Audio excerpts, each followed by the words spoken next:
BCom చదువుతున్నారు but future career గురించి clarity ఉందా? డిగ్రీ అయిపోయాక ఆటోమేటిక్ గా జాబ్ దొరుకుతుందని అనుకుంటున్నారా? ప్రాక్టికల్ స్కిల్స్ లేని బీకామ్ స్టూడెంట్స్ కి కంపెనీస్ ఎందుకు జాబ్స్ ఇవ్వడం లేదు? సిఏ ఎంబీఏ చేసిన వాళ్ళకి ఫ్యూచర్ ఉందా? బీకామ్ స్టూడెంట్స్ కి డైరెక్ట్ గా హై పేయింగ్ జాబ్స్ దొరకవా? చాలా మంది బీకామ్ స్టూడెంట్స్ రాంగ్ బిలీఫ్స్ నమ్మి కెరియర్ లో మిస్టేక్స్ చేస్తున్నారు. అవేంటో మీరు కూడా తెలుసుకోవాలనుకుంటున్నారా? ఈ వీడియోలో బీకామ్ స్టూడెంట్స్ కి most dangerous accounting myths clear చేయాలనుకుంటున్నాను.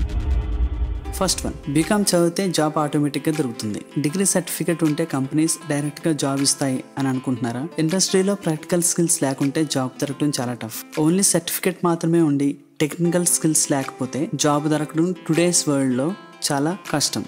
అది ఇంపాసిబుల్. దీనికి సొల్యూషన్ ఏంటంటే కాలేజీలో ఇచ్చే ఇంటర్న్షిప్స్ చేయడం, సర్టిఫికేషన్స్ లైక్ టాలీ, జిఎస్టీ ఇలాంటివి కంప్లీట్ చేయడం, next software and practical knowledge నేర్చుకోవడం. ఇలాంటివి చేస్తే ఆటోమేటిక్గా బీకామ్ చదివినప్పటికీ ఈ ప్రాక్టికల్ స్కిల్స్ వల్ల జాబ్ అనేది ఈజీగా దొరుకుతుంది. సెకండ్, అకౌంటింగ్ అంటే just numbers and tax calculations అనుకుంటారు, కానీ అది కూడా ఒక మిత్. అకౌంటింగ్లో క్రియేటివిటీ ఉండదు, జస్ట్ మ్యాథ్స్ అని అనుకుంటే మాత్రం చాలా పెద్ద పొరపాటు. అకౌంటింగ్లో డెసిషన్ మేకింగ్, బిజినెస్ స్ట్రాటజీ, అకౌంటింగ్లో లాజిక్స్, అనాలిసిస్ అనేవి ఉండాలి. అవి లేకపోతే ఫినాన్స్ ఫీల్డ్లో గ్రోత్ అనేది ఉండదు. సో దీనికి సొల్యూషన్ ఏంటంటే కేస్ స్టడీస్ని అనలైజ్ చేయడం, ఫినాన్షియల్ అనాలిసిస్ స్కిల్స్ డెవలప్ చేసుకోవడం. ఇలాంటివి చేస్తే ఈజీగా అకౌంటింగ్ అంటే ఏంటి, దాని యొక్క పారామీటర్ ఏంటి అనేది ఈజీగా అర్థమవుతుంది. థర్డ్, బీకామ్స్ చదివితే ఈజీగా సిఏ చేయొచ్చు. ఇది చాలా పెద్ద మిత్ అనమాట. ఎందుకోసం అంటే సిఏ అనేది చాలా డెప్త్ నాలెడ్జ్ ఉంటుంది, అది చాలా టఫ్ కూడా. బీకామ్ లో బేసిక్స్ మాత్రమే ఉంటాయి, కానీ సిఏలో కాన్సెప్చువల్ గా డీప్ నాలెడ్జ్ అనేది ఉంటుంది. సో ఆ సిలబస్ అర్థం చేసుకోవడం, ఎగ్జామ్ ప్యాటర్న్ కి ప్రిపేర్ అవడం అనేది చాలా టఫ్ జాబ్. ఎక్కువ టైం పెట్టి సబ్జెక్ట్ నేర్చుకోకపోతే ఫెయిల్ అవుతారు. సో దీనికోసం ఎక్కువ కోచింగ్ కావాలి, practical application and case studies ని స్ట్రాంగ్ గా చదవాలన్నమాట. ఒకవేళ బీకామ్ చేసిన తర్వాత కూడా సిఏ చేయాలనుకుంటే ఇవన్నీ గుర్తుపెట్టుకోవాలి. అండ్ ఫోర్త్ మిత్, ఇంటర్న్షిప్ లేకుండా జాబ్ దొరుకుతుంది. మనం ముందే మాట్లాడుకున్నాం, ఓన్లీ డిగ్రీ సర్టిఫికేట్ ఉంటే మాత్రమే కాదు, ఇంటర్న్షిప్స్ కూడా చేస్తే మనకు వచ్చిన ఎక్స్పీరియన్స్ వల్ల జాబ్ గెయిన్ చేసుకోవడంలో ఎంతో కొంత ఉపయోగపడుతుంది అని. ప్రాక్టికల్ ఎక్స్పీరియన్స్ లేకపోతే కంపెనీస్ కూడా హైర్ చేయవు. సో ఒకవేళ ఇంటర్న్షిప్ వస్తే అది వదులుకోకండి, ఇంటర్న్షిప్ ను కూడా కంప్లీట్ చేయండి. అండ్ ఫిఫ్త్, స్టాక్ మార్కెట్ లో ఇన్వెస్ట్ చేయడం గ్యాంబ్లింగ్. చాలా మంది బీకామ్ స్టూడెంట్స్ అనుకుంటారు స్టాక్ మార్కెట్ లో మనీ ఇన్వెస్ట్ చేయడం అంటే రిస్క్ మాత్రమే కాదు, అది గ్యాంబ్లింగ్ అని. సో ఇది ఒక మిత్.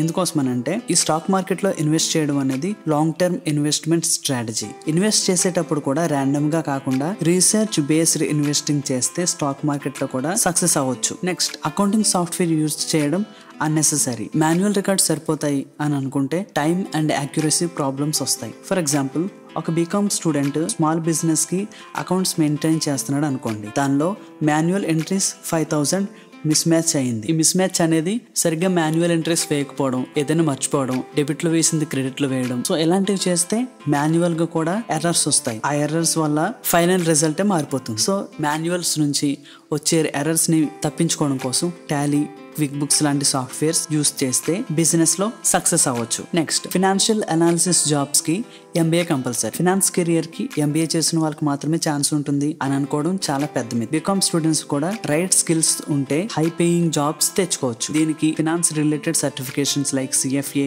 ఎఫ్ఆర్ఎం ఇలాంటివి చేయడం వల్ల ఫినాన్స్ ఫీల్డ్ లో కూడా సక్సెస్ అవ్వచ్చు. నెక్స్ట్, ఇది చాలా పెద్ద మిత్ ఏంటంటే బీకామ్ చదివితే డైరెక్ట్ గా బిజినెస్ హ్యాండిల్ చేసేయచ్చు. థియరీ చదివితే బిజినెస్ సక్సెస్ఫుల్ గా రన్ చేయడం అనేది చాలా కష్టం. ఎందుకోసం అంటే దానికి చాలా ప్రాక్టికల్ నాలెడ్జ్ ఉండాలి. ప్రాక్టికల్ నాలెడ్జ్ తో పాటు ఎక్స్పీరియన్స్, ఆ ప్రాక్టికల్ ఎక్స్పీరియన్స్ ఉంటేనే ఫినాన్షియల్ మిస్టేక్స్ అవ్వకుండా చేసుకోగలం. దీనికోసం financial planning and accounting tools నేర్చుకోవడం ఇలాంటివి చేస్తే బీకామ్ చదివినప్పటికీ కూడా ఆ ప్రాక్టికల్ నాలెడ్జ్ నేర్చుకోవడం వల్ల బిజినెస్ అనేది హ్యాండిల్ చేసేయచ్చు. నెక్స్ట్, స్మాల్ బిజినెస్ కి accounting waste. Daily cash flow ఉంది, రికార్డ్స్ మెయింటైన్ చేయకుండా సరిపోతుంది అని అనుకుంటే అది చాలా పెద్ద రాంగ్. ఎందుకోసం అంటే సేల్స్ అండ్ ఎక్స్పెన్సెస్ ప్రాపర్ గా ట్రాక్ చేయలేకపోతే అన్నెసెసరీ లాసెస్ వస్తాయి. దీనికోసం రికార్డ్స్ మెయింటైన్ చేయడం అనేది మస్ట్ అండ్ షుడ్ గా ఉండాలి.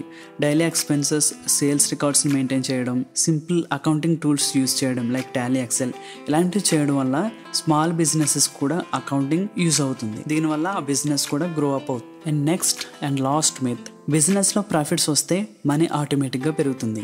సేల్స్ నుంచి ఆ సేల్స్ కోసం ఎంతైతే ఎక్స్పెన్సెస్ అయ్యాయో అది తీసేస్తే వచ్చిన అమౌంట్ ప్రాఫిట్ అంటాం.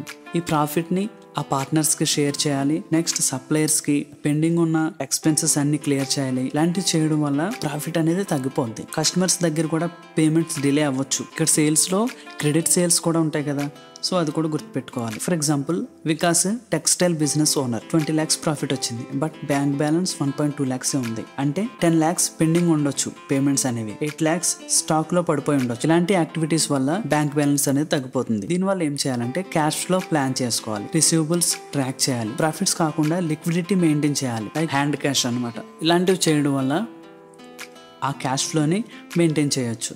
సో ఇది ఫ్రెండ్స్, అకౌంటింగ్ కెరియర్కి ప్రాక్టికల్ ఎక్స్పీరియన్స్ అనేది చాలా ఇంపార్టెంట్.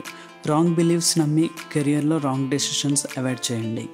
ఈ మిత్స్ అనేవి మీకు కరెక్ట్గా అనిపించాయా, మీకు ఏ విధంగా అనిపించాయి అనేవి కామెంట్లో షేర్ చేయండి. అండ్ నెక్స్ట్ ఇలాంటి కామర్స్ కాంటెంట్ కోసం సబ్స్క్రైబ్ చేయండి. Thank you.